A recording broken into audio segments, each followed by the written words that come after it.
Punjab radio USA ਸੁਣ ਰਹੇ ਸਾਰੇ ਸਰੋਤਿਆਂ ਨੂੰ ਬਲਵਿੰਦਰ ਕੌਰ ਵੱਲੋਂ ਪਿਆਰ ਭਰੀ ਸਤਿ ਸ਼੍ਰੀ ਅਕਾਲ। ਪ੍ਰੋਗਰਾਮ ਖਬਰ ਤੇ ਨਜ਼ਰ ਪ੍ਰੋਗਰਾਮ ਦੇ ਵਿੱਚ ਸਾਡੇ ਨਾਲ ਹੋਣਗੇ ਬਲਤੇਜ ਪੰਨਾ ਜੀ, ਦੱਸਣਗੇ ਕਿ ਭਾਰਤ ਵਿੱਚ ਪੰਜਾਬ ਦੇ ਵਿੱਚ ਕੀ ਕੁਛ ਵਾਪਰਿਆ।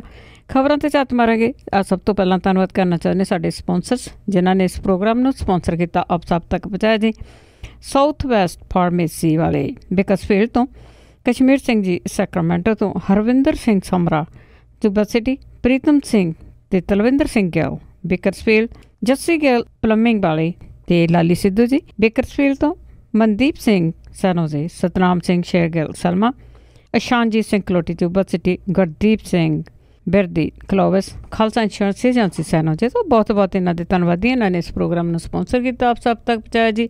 ਸਾਡੇ ਨਾਲ ਜੁੜ ਚੁੱਕੇ ਨੇ ਬਲਤੇਜ ਪੰਨੂ ਜੀ, ਸਤਿ ਸ਼੍ਰੀ ਅਕਾਲ, ਸਵਾਗਤ ਹੈ ਜੀ। ਸਤਿ ਸ਼੍ਰੀ ਅਕਾਲ ਜੀ, ਧੰਨਵਾਦ ਜੀ, ਬਹੁਤ ਮਿਹਰਬਾਨੀ।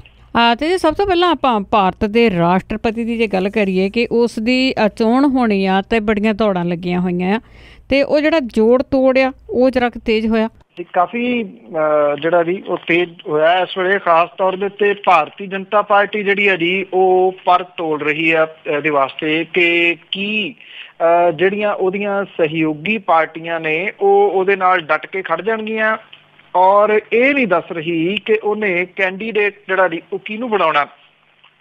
ਸੋਨੀਆ ਗਾਂਧੀ ਹੋਰਾਂ ਦੇ ਨਾਲ ਚਾਹੇ ਮੁਲਾਕਾਤ ਸੀ, ਚਾਹੇ ਖੱਬੇ ਸੱਜਿਆਂ ਦੇ ਨਾਲ ਮੁਲਾਕਾਤ ਸੀਗੀ, ਤੇ ਚਾਹੇ ਹੁਣ ਸ਼ਿਵ ਸੈਨਾ ਦੇ ਨਾਲ ਜਿਹੜੀ ਹੈ ਜੀ ਉਹ ਮੁਲਾਕਾਤ ਹੈ।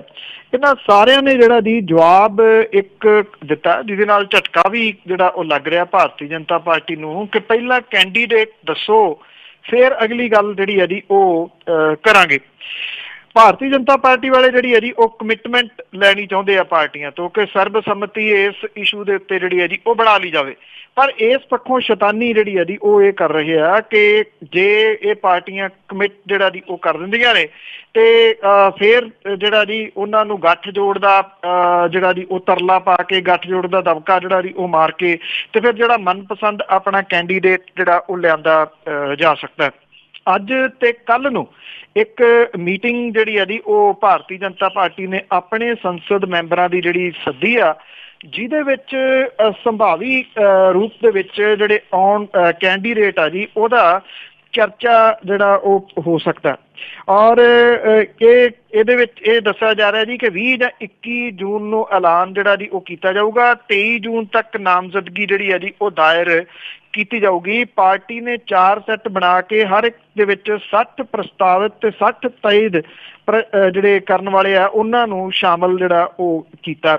ਹਾਕਮ ਪਾਰਟੀ ਦੇ ਵੱਲੋਂ ਜਿਹੜਾ ਇਹ ਕੋਸ਼ਿਸ਼ਾਂ ਕੀਤੀਆਂ ਜਾ ਰਹੀਆਂ ਨੇ ਜੀ, ਉਧਵ ਠਾਕਰੇ ਦੇ ਨਾਲ ਉਹਨਾਂ ਨੇ ਮੁਲਾਕਾਤ ਜਿਹੜੀ ਹੈ ਜੀ ਕੀਤੀ ਆ। ਉਧਵ ਠਾਕਰੇ ਹੁਰੇ ਜਿਹੜਾ ਜੀ ਉਹ ਪਹਿਲਾਂ ਤਾਂ ਇਹ ਗੱਲ ਆਖਦਾ ਰਿਹਾ ਜੀ ਕਿ ਜੇ RSS ਦੇ ਮੁਖੀ ਨੂੰ ਲਿਆਂਦਾ ਜਾਂਦਾ ਰਾਸ਼ਟਰਪਤੀ ਦੇ ਅਹੁਦੇ ਦੇ ਵਾਸਤੇ ਤੇ ਉਹਦੇ ਤੋਂ ਵੱਡਾ ਕੋਈ ਉਮੀਦਵਾਰ ਨੀਗਾ।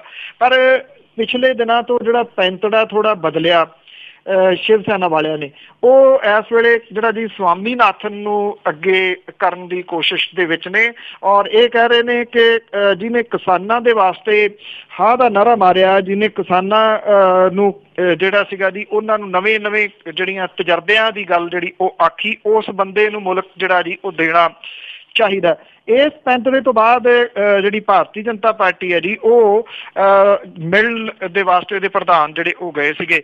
ਐਕਚੁਅਲੀ ਜਿਹੜੀ ਇਹ ਚੋਣ ਹੋਣੀ ਹੈ ਜੀ ਨਾ ਸਿਰਫ ਸੱਤਾਧਾਰੀਆਂ ਦੇ ਵਾਸਤੇ ਬਲਕਿ ਆਪੋਜੀਸ਼ਨ ਦੇ ਵਾਸਤੇ ਵੀ ਇਹ ਇੱਕ 19 ਦੇ ਵਾਸਤੇ ਇਹਨੂੰ ਤੁਸੀਂ ਕਹਿ ਲਓ ਕਿ ਪ੍ਰੈਕਟਿਸ ਕਹੀ ਜਾ ਸਕਦੀ ਹੈ। ਜੇ ਤਾਂ ਉਮੀਦਵਾਰ ਖੜੇ ਹੁੰਦੇ ਨੇ, ਸਰਬਸੰਮਤੀ ਨਹੀਂ ਬਣਦੀ, ਤਾਂ ਜਿਹੜੀ ਕਾਂਗਰਸ ਹੈ ਉਹਨੇ ਜਿਹੜੀ ਪਿਛਲੇ ਦਿਨਾਂ ਦੇ ਵਿੱਚ ਮੀਟਿੰਗ ਕੀਤੀ ਕੁਝ 17 ਪਾਰਟੀਆਂ ਦੇ ਨਾਲ, ਇਹ ਵੇਖਣਾ ਹੋਊਗਾ ਕਿ ਉਹਨਾਂ ਨੂੰ ਉਹ ਇਕੱਠਿਆਂ ਜਿਹੜਾ ਜੀ ਉਹ ਰੱਖ ਸਕਦੀ ਹੈ। ਜੇ ਇਕੱਠਿਆਂ ਰੱਖਦੀ ਆ ਤਾਂ ਨਿਰਸੰਦੇਹ 19 ਦੇ ਵਿੱਚ ਇੱਕ ਤਕੜਾ ਮੁਕਾਬਲਾ ਜਿਹੜਾ ਜੀ ਭਾਰਤੀ ਜਨਤਾ ਪਾਰਟੀ ਨੂੰ ਦੇ ਸਕਦੀ ਹੈ।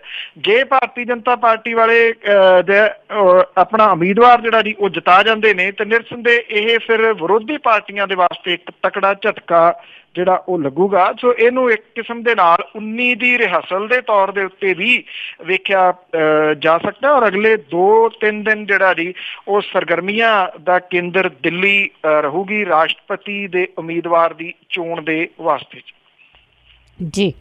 ਤੇ ਅੱਗੇ ਆਪਾਂ ਪੰਜਾਬ ਦੇ ਕਿਸਾਨਾਂ ਦੀ ਜੇ ਗੱਲ ਕਰੀਏ ਕਿ ਉਹਨਾਂ ਨੂੰ ਰਾਹਤ ਕਦੋਂ ਮਿਲਣੀ, ਪਰ ਕੋਈ ਉਮੀਦ ਨਹੀਂ ਲੱਗਦੀ ਅਜੇ।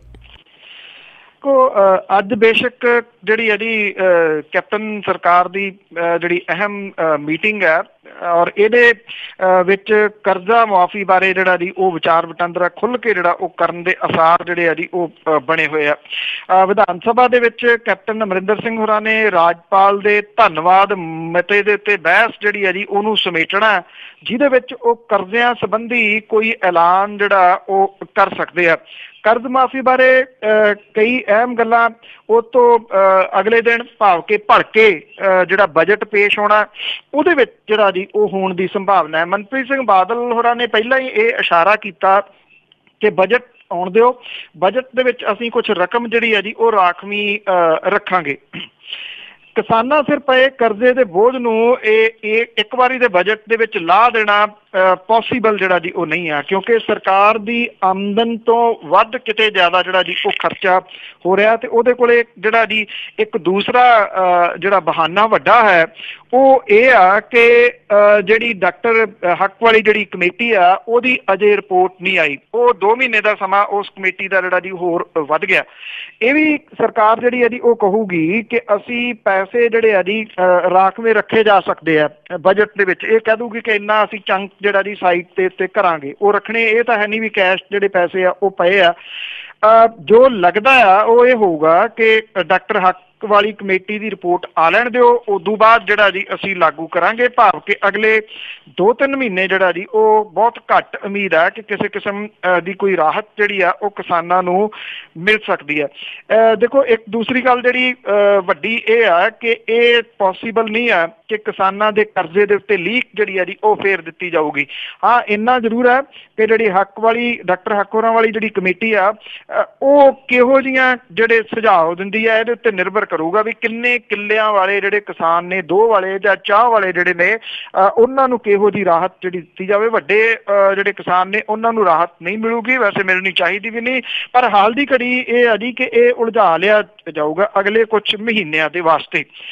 दूजी जिहड़ी ये मीटिंग हो रही है इहदे विच जिहड़ा मोबाइल फोन है, बेरोजगारी भत्ता, बुढ़ापा पेंशन वधाउण दे बारे भी जिहड़ी है जी वो गलबात की जाऊगी और कुछ आर्डीनेंस जिहड़े पिछले दिनों दे विच जारी किए गए सीगे उहनूं कानून दे विच बदलण दे वास्ते भी इहदे विच सही जिहड़ी आ वो पाई जाऊगी। पर इस मीटिंग दे उत्ते निगाह और अज जिहड़ा कैप्टन अमरिंदर सिंह होरां दा धन्नवादी भाषण होना विधान सभा दे विच ਉਹਦੇ ਉੱਤੇ ਨਿਗਾਹ ਜਿਹੜੀ ਜੀ ਉਹ ਰਹੂਗੀ ਕਿ ਇਸ ਮੀਟਿੰਗ ਦੇ ਫੈਸਲਿਆਂ ਦਾ ਉਹਨਾਂ ਦੇ ਭਾਸ਼ਣ ਦੇ ਵਿੱਚ ਕਿਹੋ ਜਿਹਾ ਜ਼ਿਕਰ ਰਹਿੰਦਾ ਔਰ ਖਾਸ ਤੌਰ ਦੇ ਉੱਤੇ ਕਿਸਾਨਾਂ ਦੇ ਬਾਰੇ ਦੇ ਵਿੱਚ।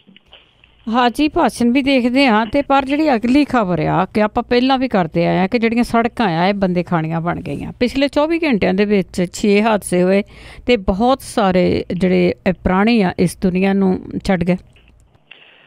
बिल्कुल जी, एक्चुअली दुनिया भर दियां जड़ियां सड़कां ने जी उत्थे लोग निकलते ने किसी मंजिल के उत्ते पहुंचण दे वास्ते, किसी टिकाणे ते पहुंचण दे वास्ते।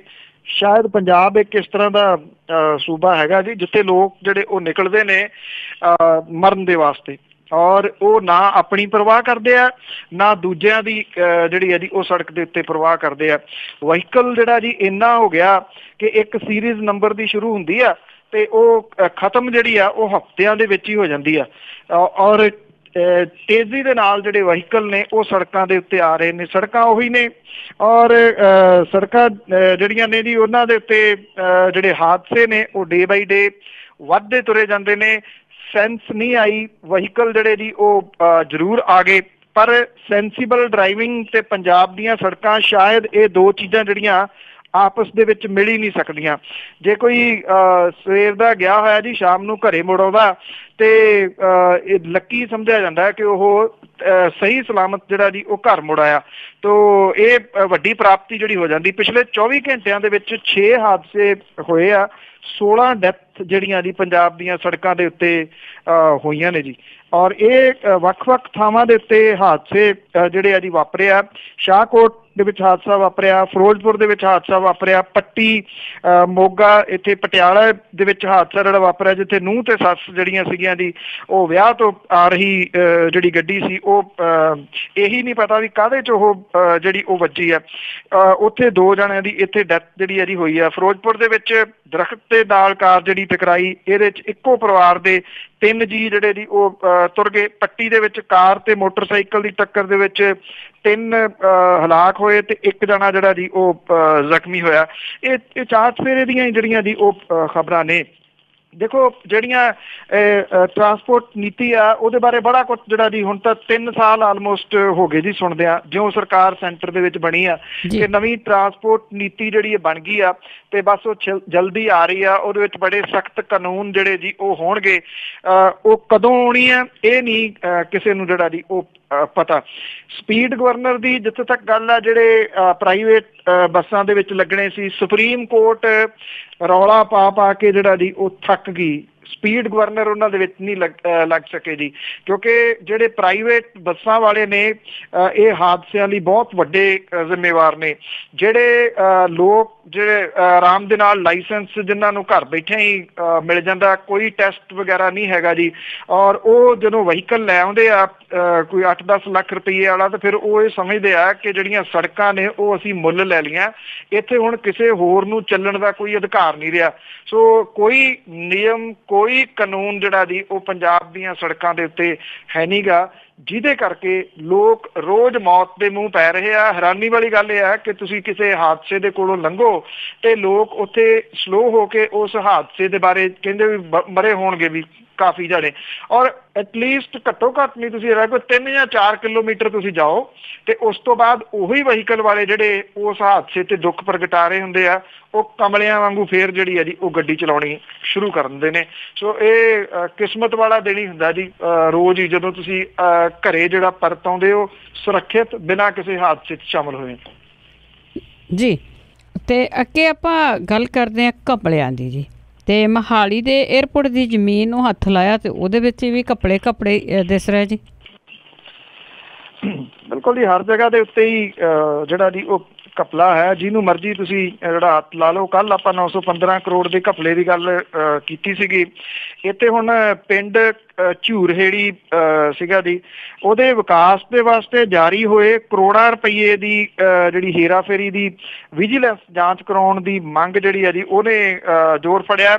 ਪੰਚਾਇਤ ਵਿਭਾਗ ਦੇ ਅਧਿਕਾਰੀਆਂ ਦੀ ਨੀਂਦ ਜਿਹੜੀ ਹੈ ਜੀ ਇਸ ਮਾਮਲੇ 'ਚ ਉੱਡੀ ਪਈ ਆ। ਇੱਥੇ ਸਾਹਿਬਜ਼ਾਦਾ ਅਜੀਤ ਸਿੰਘ ਨਗਰ ਜਿਹੜਾ ਮੋਹਾਲੀ ਹੈ, ਇਹਦਾ ਇੰਟਰਨੈਸ਼ਨਲ ਹਵਾਈ ਅੱਡਾ ਜਿਹੜਾ ਸੀਗਾ ਜੀ ਬਣਾਉਣ ਦੇ ਵਾਸਤੇ ਝੂਰਹੇੜੀ ਦੀ ਅਕਵਾਇਰ ਕੀਤੀ ਕੁੱਲ 306 ਏਕੜ 18 ਮਰਲੇ ਜ਼ਮੀਨ ਦੇ ਵਿੱਚ ਜ਼ਿਆਦਾਤਰ ਪੰਚਾਇਤੀ ਜ਼ਮੀਨ ਸੀ ਜੀ। ਇਹਦੇ ਬਦਲੇ ਮੁਆਵਜ਼ੇ ਵਜੋਂ 54 ਕਰੋੜ ਤੇ 18 ਲੱਖ 87 ਹਜ਼ਾਰ ਰੁਪਈਆ ਜਿਹੜਾ ਸੀਗਾ ਜੀ ਡਾਇਰੈਕਟਰ ਪੰਚਾਇਤ ਦੇ ਖਾਤੇ ਦੇ ਵਿੱਚ ਜਮ੍ਹਾਂ ਹੋਇਆ।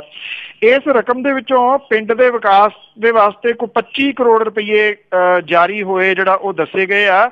ਜਿਹੜੇ ਕੰਮਾਂ ਲਈ ਇਹ ਪੈਸਾ ਜਾਰੀ ਹੋਇਆ ਸੀਗਾ ਉਹਦੇ 'ਚ ਗਲੀਆਂ ਨਾਲੀਆਂ ਨੂੰ ਛੱਡ ਕੇ ਬਾਕੀ ਸਾਰੇ ਕੰਮ ਜਿਹੜੇ ਆ ਜੀ ਅਧੂਰੇ ਪਏ ਆ।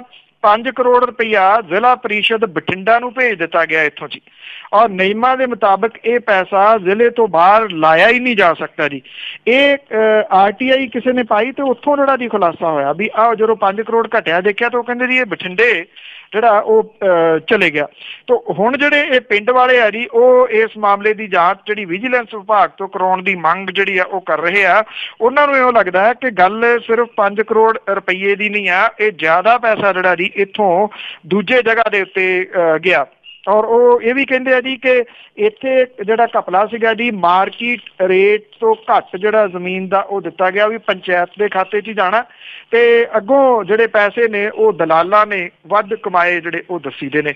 ਸੋ ਜੋ ਕੁਛ ਸੀਗਾ ਜੀ ਉਹ ਬਠਿੰਡੇ ਵਾਲੇ ਪਾਸੇ ਨੂੰ ਹੀ ਤੁਰੀ ਜਾਂਦਾ ਰਿਹਾ 5 ਸਾਲਾਂ ਦੇ ਦੌਰਾਨ। ਵੇਖਣਾ ਹੈ ਕਿ ਝੂਰਹੇੜੀ ਵਾਲੇ ਜਿਹੜੇ ਹੁਣ ਇਕੱਠੇ ਹੋ ਕੇ ਮੰਗ ਕਰ ਰਹੇ ਨੇ ਵਿਜੀਲੈਂਸ ਦੀ। ਪਹਿਲੀ ਤਾਂ ਗੱਲ ਹੈ ਵਿਜੀਲੈਂਸ ਦੀ ਜਾਂਚ ਹੁੰਦੀ ਹੈ ਜਾਂ ਨਹੀਂ, ਜੇ ਹੁੰਦੀ ਵੀ ਹੈ ਸਭ ਨੂੰ ਪਤਾ ਨਾਮ ਜਿਹੜਾ ਜੀ ਉਹਦੇ ਵਿੱਚ ਕਿਹਦਾ ਜਿਹੜਾ ਆ ਜਾਣਾ, ਤੇ ਜਿਨ੍ਹਾਂ ਦੇ ਨਾਮ ਆ ਰਹੇ ਆ ਉਹ ਤਾਂ ਜਿਹੜਾ ਜੀ ਲਾਮ ਲਸ਼ਕਰ ਸਿਕਿਉਰਿਟੀ ਦਾ ਲੈ ਕੇ ਆਰਾਮ ਦੇ ਨਾਲ ਫਿਰਦੇ ਨੇ, ਕਿਉਂਕਿ ਉਹਨਾਂ ਦੇ ਬਾਰੇ 'ਚ ਜਿਹੜੀ ਨਵੀਂ ਬਣੀ ਸਰਕਾਰ ਹੈ ਉਹਦੇ ਮੁਖੀ ਇਹ ਕਹਿੰਦੇ ਆ ਕਿ ਉਹਨਾਂ ਦੀ ਜਾਨ ਨੂੰ ਖਤਰਾ ਹੈ, ਇਸ ਕਰਕੇ ਉਹਨਾਂ ਦੀ ਸਿਕਿਉਰਿਟੀ ਵਾਪਸ ਨਹੀਂ ਲਈ ਜਾ ਸਕਦੀ।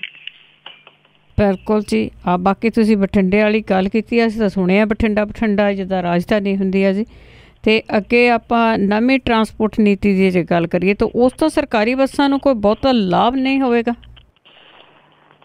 ਜਿਹੜੇ ਪ੍ਰਾਈਵੇਟ ਟਰਾਂਸਪੋਰਟਰ ਨੇ ਜੀ ਉਹਨਾਂ ਨੂੰ ਜ਼ਿਆਦਾ ਫਾਇਦਾ ਹੋਣ ਦੇ ਆਸਾਰ ਜਿਹੜੇ ਆ ਜੀ ਫੇਰ ਇੱਕ ਵਾਰੀ ਲੱਗ ਰਹੇ ਆ। ਪੰਜਾਬ ਸਰਕਾਰ ਦੀਆਂ ਨੀਤੀਆਂ ਨੇ ਜਨਤਕ ਖੇਤਰ ਦੇ ਜਿਹੜੇ ਟਰਾਂਸਪੋਰਟ ਅਦਾਰੇ ਨੇ, ਪੰਜਾਬ ਰੋਡਵੇਜ਼ ਤੇ PEPSU road transport corporation PRTC, ਇਹਨਾਂ ਨੂੰ ਜਿਹੜਾ ਜੀ ਵਿੱਤੀ ਪੱਖੋਂ ਲੀਹ ਤੋਂ ਲਾਤ ਹੈ। ਸੂਬੇ ਦੀ ਮੌਜੂਦਾ ਜਿਹੜੀ ਸਰਕਾਰ ਹੈ ਜੀ ਉਹਦੇ ਵੱਲੋਂ ਨਵੀਂ ਟਰਾਂਸਪੋਰਟ ਨੀਤੀ ਲਿਆਉਣ ਦੇ ਵਾਸਤੇ ਕਿਹਾ ਤਾਂ ਜਾ ਰਿਹਾ ਹੈ, ਪਰ ਪ੍ਰਸਤਾਵਿਤ ਨੀਤੀ ਦੇ ਖਰੜਾ ਜਿਹੜਾ ਜੀ ਉਹ ਇਹ ਕਹਿੰਦਾ ਕਿ ਨਵੀਂ ਨੀਤੀ ਦੇ ਨਾਲ ਵੀ ਸਰਕਾਰੀ ਜਿਹੜੀਆਂ ਟਰਾਂਸਪੋਰਟ ਕੰਪਨੀਆਂ ਨੇ ਉਹਨਾਂ ਨੂੰ ਕੋਈ ਫਾਇਦਾ ਨਹੀਂ ਹੋਣਾ। ਨਵੀਂ ਨੀਤੀ ਜਿਹੜੀ ਹੈ ਜੀ ਉਹ ਪ੍ਰਾਈਵੇਟ ਖੇਤਰ ਦੀਆਂ ਟਰਾਂਸਪੋਰਟ ਕੰਪਨੀਆਂ ਦਾ ਬੋਲਬਾਲਾ ਜਿਹੜਾ ਉਹ ਵਧਾ ਸਕਦੀ ਹੈ।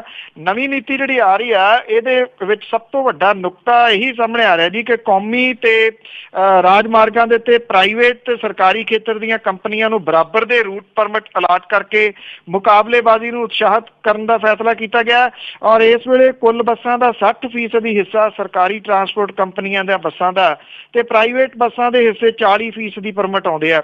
ਇਹਦੇ ਤੋਂ ਕਲੀਅਰ ਆ ਜੀ ਕਿ ਪ੍ਰਾਈਵੇਟ ਖੇਤਰ ਦੀਆਂ ਕੰਪਨੀਆਂ ਦਾ ਹਿੱਸਾ 10% ਵਧੂਗਾ, ਕਿਉਂਕਿ ਜੇ ਬਰਾਬਰ ਦੀ ਟੱਕਰ ਦੇਣ ਦੀ ਗੱਲ ਜਿਵੇਂ ਕਹੀ ਜਾ ਰਹੀ ਹੈ ਕਿ ਇਹਦੇ ਵਿੱਚ ਨੀਤੀ ਆਉਣੀ ਆ ਤੇ 10% ਹੋਰ ਪ੍ਰਾਈਵੇਟ ਜਿਹੜੀਆਂ ਦੀ ਉਹ ਵੱਧ ਜਾਣਗੀਆਂ।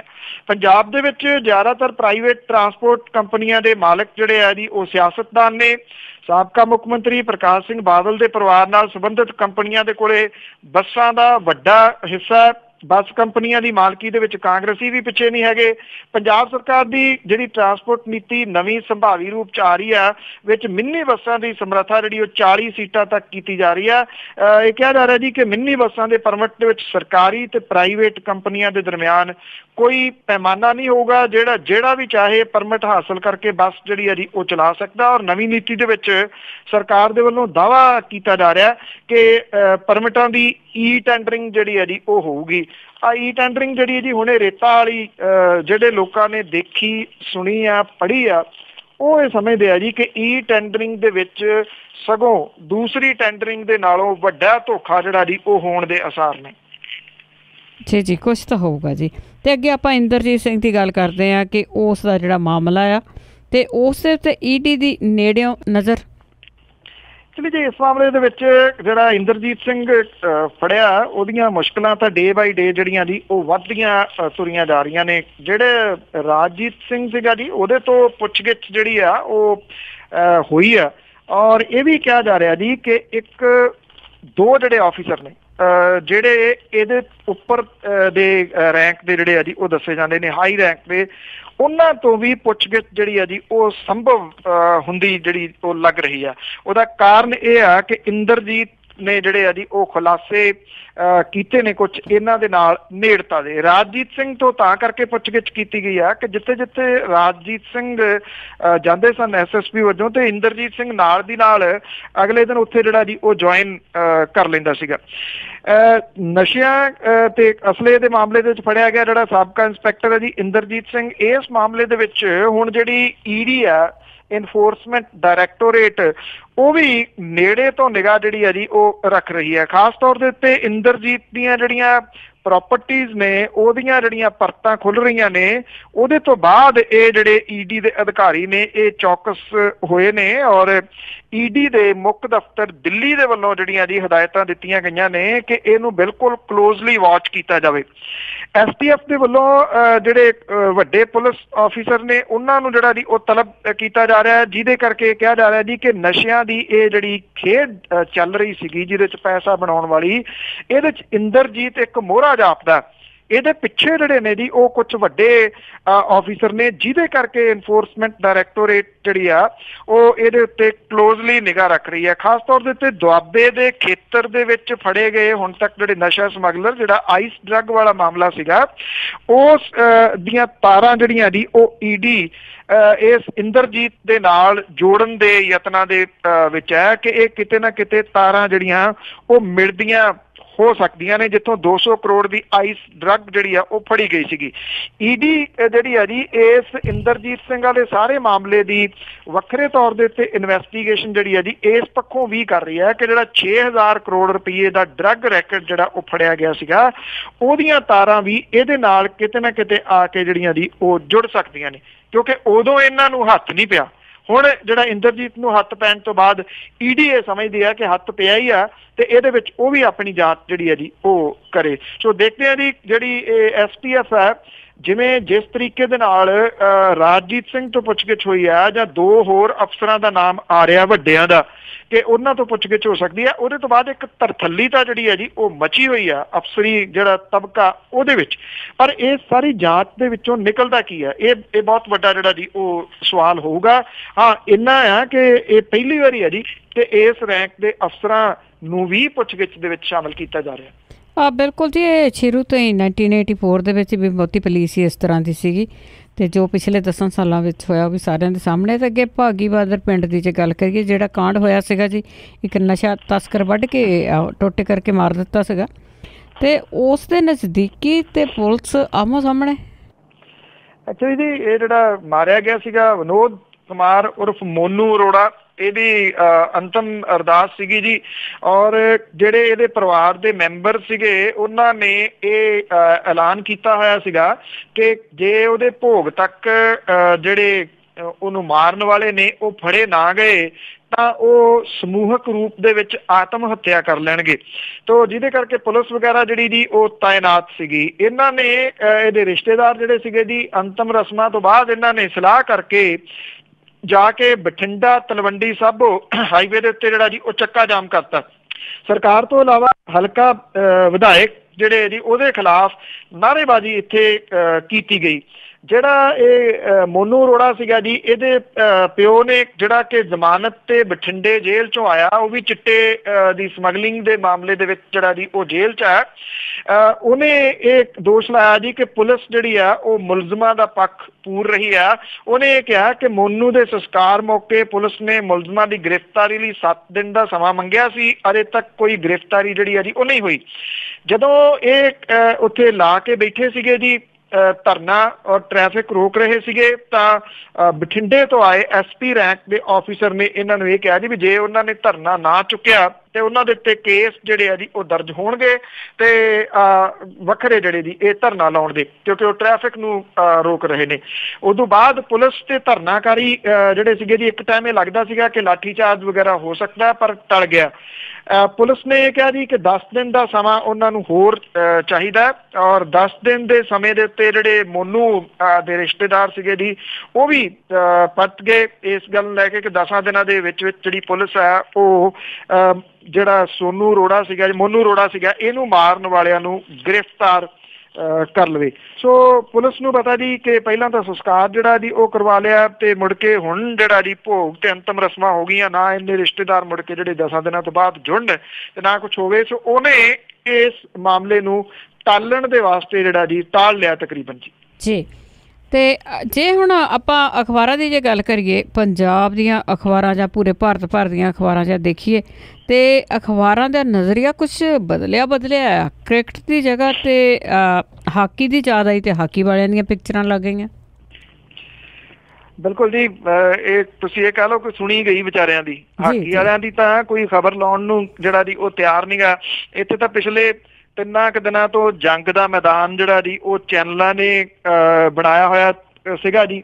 ਮਿੰਟ ਦੇ ਉੱਤੇ ਜਿਹੜੀ ਜੀ ਉਹ ਅਪਡੇਟ ਦੇ ਰਹੇ ਆ, ਇੱਥੇ ਯੱਗ ਹੋ ਰਿਹਾ ਜੀ, ਇੱਥੇ ਹਵਨ ਹੋ ਰਿਹਾ, ਇੱਥੇ ਆਹ ਕੀਤਾ ਜਾ ਰਿਹਾ, ਇੱਥੇ ਆਹ ਕੀਤਾ ਜਾ ਰਿਹਾ, ਇੱਥੇ ਜਿਹੜੇ ਕੱਲੇ ਖਿਡਾਰੀ। ਔਰ ਹੈਰਾਨੀ ਵਾਲੀ ਗੱਲ ਸੀਗੀ ਕਿ ਭਾਰਤ ਦੇ ਸਾਬਕਾ ਖਿਡਾਰੀ ਜਿਹੜਾ ਜੀ ਉਹ ਬੇਹੂਦਾ ਕਿਸਮ ਦੀਆਂ ਜਿਹੜੀਆਂ ਉਹ ਟਿੱਪਣੀਆਂ ਕਰ ਰਿਹਾ ਸੀਗਾ ਆਪਣੇ ਸੋਸ਼ਲ ਮੀਡੀਆ ਦੇ ਜਿਹੜੇ ਅਕਾਊਂਟ ਦੇ ਉੱਤੇ, ਜਿਵੇਂ ਇਹ ਖੇਡ ਨਾ ਹੋਵੇ, ਕੋਈ ਜੰਗ ਜਿਹੜੀ ਹੈ ਜੀ ਉਹ ਹੋਵੇ।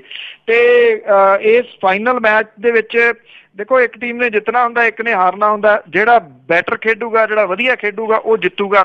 ਪਾਕਿਸਤਾਨ ਦੀ ਟੀਮ ਨੇ ਇਹ ਫਾਈਨਲ ਜਿਹੜਾ ਸੀਗਾ ਉਹ ਜਿੱਤ ਲਿਆ ਤੇ ਉਸ ਤੋਂ ਬਾਅਦ ਜਿਹੜੇ ਚੈਨਲ ਜਿਹੜੇ ਬਹੁਤ ਵੱਡੇ ਦਾਅਵੇ ਕਰ ਰਹੇ ਸੀ, ਬੜਾ ਕੁਝ ਕਹਿ ਰਹੇ ਸੀ, ਉਹਨਾਂ ਦੇ ਵਿੱਚ ਅਚਾਨਕ ਤਬਦੀਲੀ ਆਈ ਤੇ ਤਬਦੀਲੀ ਅਖਬਾਰਾਂ ਦੇ ਰੂਪ ਦੇ ਵਿੱਚ ਵੀ ਜਿਹੜੀ ਜੀ ਉਹ ਆਈ ਤੇ ਇੱਕਦਮ ਇਹਨਾਂ ਸਾਰਿਆਂ ਨੂੰ ਹਾਕੀ ਦੀ ਜਿਹੜੀ ਜੀ ਉਹ ਯਾਦ ਆ ਗਈ ਕਿ ਹਾਕੀ ਦੇ ਵਿੱਚ ਵੀ ਪਾਕਿਸਤਾਨ ਦੇ ਨਾਲ ਜਿਹੜਾ ਜੀ ਉਹ ਮੁਕਾਬਲਾ ਹੋਇਆ ਔਰ ਜਿਹੜਾ ਭਾਰਤ ਸੀਗਾ ਜੀ ਉਹਨੇ 7-1 ਦੇ ਫਰਕ ਦੇ ਨਾਲ ਜਿਹੜਾ ਪਾਕਿਸਤਾਨ ਨੂੰ ਹਰਾਇਆ ਇਸ ਮੁਕਾਬਲੇ ਦੇ ਵਿੱਚ। ਇਹ ਹਾਕੀ ਵਰਲਡ ਲੀਗ ਦੇ ਗਰੁੱਪ B ਦਾ ਮੁਕਾਬਲਾ ਜਿਹੜਾ ਹੋਇਆ ਸੀਗਾ, ਜਿਹਦੇ ਵਿੱਚ ਪਾਕਿਸਤਾਨ ਨੂੰ ਹਾਰ ਜਿਹੜੀ ਆ ਉਹ ਮਿਲੀ ਹੈ। ਜਿਹੜੇ ਹਾਕੀ ਦੇ ਪ੍ਰੇਮੀ ਨੇ ਉਹ ਇਸ ਗੱਲੋਂ ਜਿਹੜਾ ਜੀ ਖੁਸ਼ ਨੇ ਤੇ ਚਲੋ ਇਸ ਤਰੀਕੇ ਦੇ ਨਾਲ ਹੀ ਸਹੀ ਕਿ ਕ੍ਰਿਕਟ ਦੇ ਵਿੱਚ ਭਾਰਤ ਦੀ ਹਾਰ ਹੋਣੀ ਸੀ ਤੇ ਹਾਕੀ ਨੂੰ ਕਿਸੇ ਨੇ ਪੁੱਛਣਾ ਸੀਗਾ। ਜੇ ਭਾਰਤ ਜਿਹੜਾ ਦੀ ਇਹ ਫਾਈਨਲ ਮੁਕਾਬਲਾ ਜਿੱਤ ਗਿਆ ਹੁੰਦਾ ਕ੍ਰਿਕਟ ਦੇ ਵਿੱਚ ਤੇ ਅੱਬਲ ਤਾਂ ਇਹ ਖਬਰ ਲੱਭਣੀ ਨਹੀਂ ਸੀ ਜਿਹੜੀ ਪਾਕਿਸਤਾਨ ਨੂੰ ਹਰਾਉਣ ਵਾਲੀ। ਜੇ ਲੱਭ ਵੀ ਜਾਂਦੀ ਤੇ ਕਿਤੇ ਅਖੀਰਲੇ ਜੇ ਸਫ਼ੇ ਤੇ ਹੋਣੀ ਸੀ, ਪਰ ਅੱਜ ਮੂਹਰਲੇ ਸਫ਼ਿਆਂ ਦੇ ਉੱਤੇ ਜਿਹੜੀ ਹੈ ਜੀ ਅਖਬਾਰਾਂ ਦੇ ਵਿੱਚ ਜੇ ਹਾਕੀ ਨੇ ਥਾਂ ਜਿਹੜੀ ਹੈ ਜੀ ਉਹ ਮੱਲੀ ਆ ਤੇ ਲੋਕਾਂ ਨੂੰ ਇੱਥੋਂ ਦੇ ਨੂੰ ਪਤਾ ਲੱਗਾ ਅੱਛਾ ਜਿਹੜੇ ਇੰਡੀਆ ਦੀ ਹਾਕੀ ਵੱਲੋਂ ਖੇਡਦੇ ਨੇ ਜੀ। ਬਿਲਕੁਲ ਉਹਦੇ ਵਿੱਚ ਮੇਰੇ ਖਿਆਲ ਦੇ ਵਿੱਚ 8-9 ਦੇ ਕਰੀਬ ਪੰਜਾਬ ਦੇ ਵੀ ਸੀ। ਤੁਹਾਡਾ ਬਹੁਤ ਬਹੁਤ ਧੰਨਵਾਦ ਜੀ। ਬੜੀ ਮਿਹਰਬਾਨੀ ਜੀ, ਧੰਨਵਾਦ ਜੀ, ਸਤਿ ਸ਼੍ਰੀ ਅਕਾਲ ਜੀ। ਤੇ ਸਰੋਤੇ ਸਨ ਬਲਤੇਜ ਪੰਨੂ ਜੋ ਸਾਡੇ ਨਾਲ ਜੁੜਦੇ ਨੇ, ਕਰਦੇ ਨੇ ਖਬਰਾਂ। ਹੁਣ ਅੱਜ ਦੀਆਂ ਖਬਰਾਂ ਦਾ ਬੁਲਟਨ ਇੱਥੇ ਹੀ ਸਮਾਪਤ। ਹੁਣ ਬਲਵਿੰਦਰ ਕੌਰ ਵੱਲੋਂ ਆਪ ਸਭ ਨੂੰ ਹੀ ਪਿਆਰ ਭਰੀ ਸਤਿ ਸ਼੍ਰੀ ਅਕਾਲ।